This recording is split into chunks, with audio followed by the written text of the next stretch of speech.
এই মুহাম্মদুর রাসূলুল্লাহ সাল্লাল্লাহু আলাইহি সাল্লামের মাধ্যমে আল্লাহর সাথে আমাদের যে সম্বন্ধ রূহানি জগতে হয়েছিল, যদি ওই সম্বন্ধকে আপনি টিকিয়ে রাখতে পারেন, এর উপর আপনি সাবিত কদম থাকতে পারেন, আপনি সত্যিকার অর্থে মুমিন হলেন। এই সম্বন্ধ টিকে রাখতে হলে দুইটি পন্থা আপনাকে অবলম্বন করতেই হবে, বরং আসলে দুইটি নয়, একটি। আপনার জীবনের প্রত্যেকটি পদক্ষেপ, আপনার জীবনের বন্দেগী জিন্দেগীর সমুদয় কাজের ক্ষেত্রে যদি আপনি মুহাম্মদুর রাসূলুল্লাহ সাল্লাল্লাহু আলাইহি সাল্লামকে অনুসরণ করে থাকেন, তাহলে আপনার সম্বন্ধ আল্লাহর সাথে থাকবে। এবং এই অনুসরণ বা ইত্তেবা এমনি করে আপনি সাজানো গুজানো ব্যবস্থায় পারবেন না।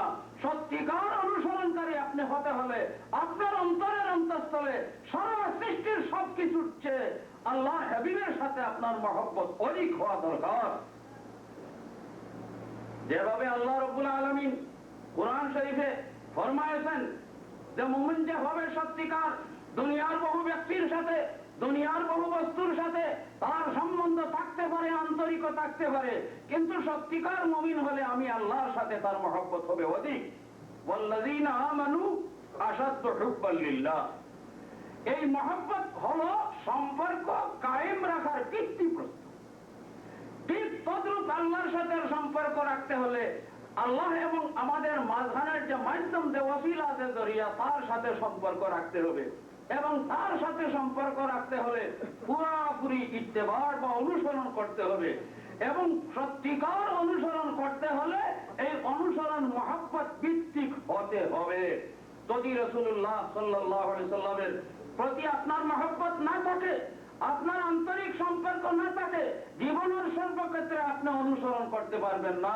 তাই হুজুরে পাক সাল্লাল্লাহু আলাইহি সাল্লাম আল্লাহ পাকের সাথে সম্বন্ধকে মজবুত করার বিশিষ্ট ব্যবস্থা স্বরূপ বলে দিয়েছেন, ওয়াল্লাহি লা ইউমিনু আহাদুকুম হাত্তা আকুনা আহাব্বা ইলাইহি মিন ওয়ালিদিহি ওয়া ওয়ালাদিহি ওয়ান নাসি আজমাইন। আল্লাহর কসমকে বলছি, তোমাদের কারো ঈমান কামিল হবে না, অর্থাৎ আল্লাহর সাথে সম্পর্ক মজবুত হবে না, পুরো সম্পর্ক হবে না, যতক্ষণ বাপ বেটা এবং এই সৃষ্টির সবের চেয়ে আমার সাথে তোমাদের আন্তরিকতা বা মহব্বত অধিক না হবে।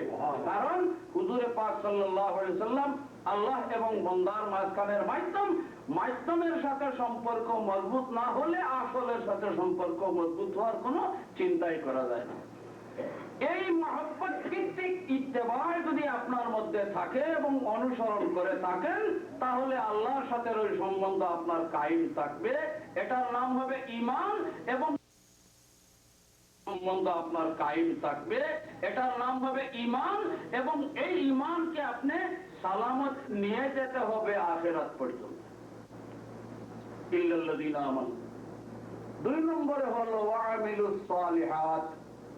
কেবল ঈমান থাকলেই হবে না, আপনাকে সালেহ অর্থাৎ ভালো কাজ করতে হবে। ভালো এবং বুরা মন্দ, ভালো মন্দ, মানব জীবনের কোন কোন কাজ ভালো, কোন কোন কাজ মন্দ, এটা তালিকা তৈরি করার জন্য যদি আপনাদেরকে দায়িত্ব দেওয়া হয়, সারা রাত না। মানুষের রুচি এক নয়, মানুষের জ্ঞান ধারণা এক নয়, মানুষের বিবেক সমান নয়। যে বস্তুটিকে আপনি ভালো বলবেন, আমি বলবো সেটা মন্দ। দুনিয়ার কোন বিশেষজ্ঞের সমিতি, কোন পরিষদ ভালো এবং মন্দর নিশ্চিত তালিকা তৈরি করে দিতে পারবেন না। তাই আবার আমাদেরকে ভালো কাজের তালিকা না জানলে হয় না। তাই ভালো কাজের পরিচিতি একেবারে সহজ হলো আল্লাহ হাবিব হযরত মুহাম্মদুর রাসূলুল্লাহ সাল্লাল্লাহু আলাইহি ওয়াসাল্লাম আল্লাহর মর্জির, আল্লাহর সন্তুষ্টির জাহিরি শাকাল ছিলেন। তাই রব্বুল আলামিন তার মাহবুব মুহাম্মদুর রাসূলুল্লাহ সাল্লাল্লাহু আলাইহি ওয়াসাল্লামকে যেভাবে জীবনযাপন করার তালিম দিয়েছিলেন, যেভাবে বন্দেগী করার শিক্ষা দিয়েছিলেন, যেভাবে জিন্দেগি করার শিক্ষা দিয়েছিলেন, বন্দেগী জিন্দেগির সর্বক্ষেত্রে যদি আপনি মুহাম্মদুর রাসূলুল্লাহ সাল্লাল্লাহু আলাইহি ওয়াসাল্লামকে অনুসরণ করেন, ইত্তেবা করেন, তাহলে হলো ভালো কাজ করা আপনার।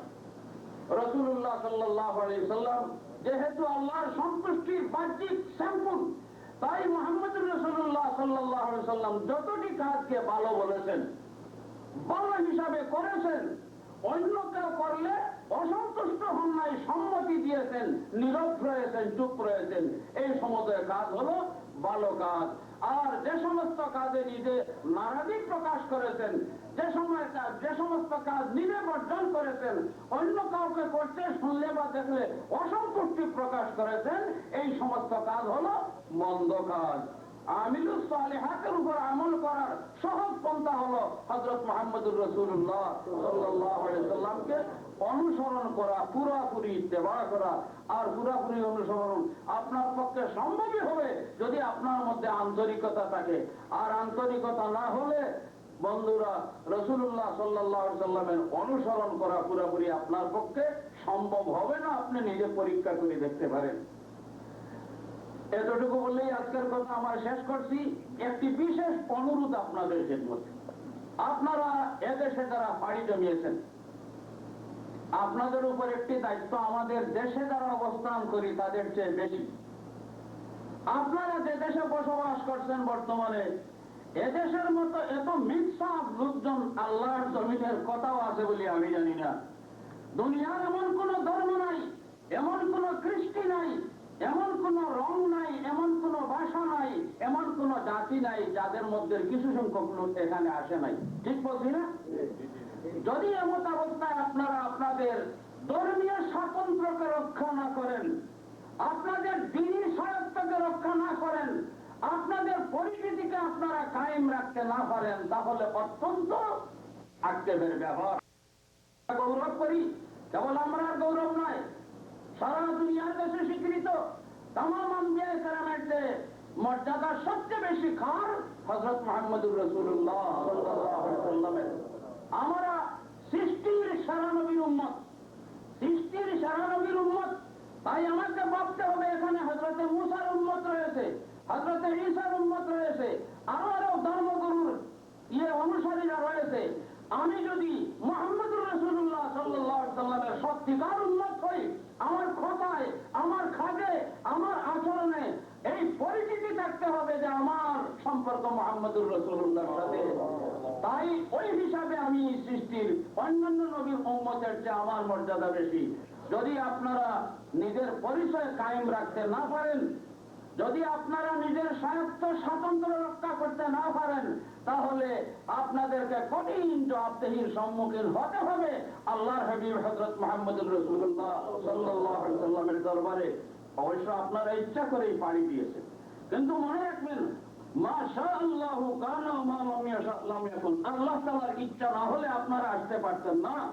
আল্লাহ পাক আপনাদেরকে নিয়ে এসেছেন বিশেষ হিকমতে।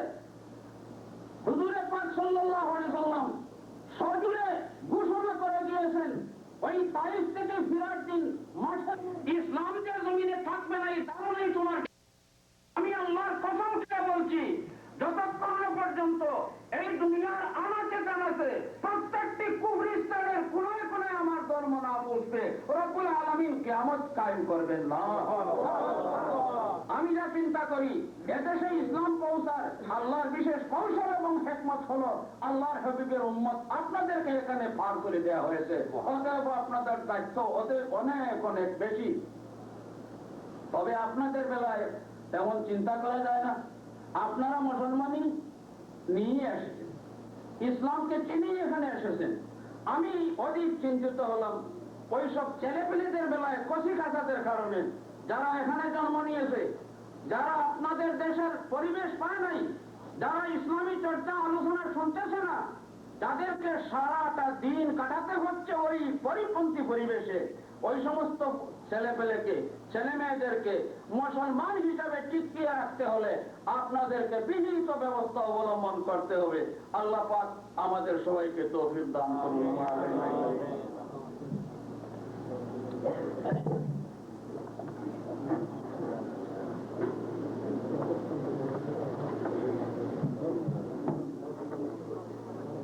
আলহামদুলিল্লাহ, আমাদের সামনে বাংলাদেশ থেকে আগত মেহমান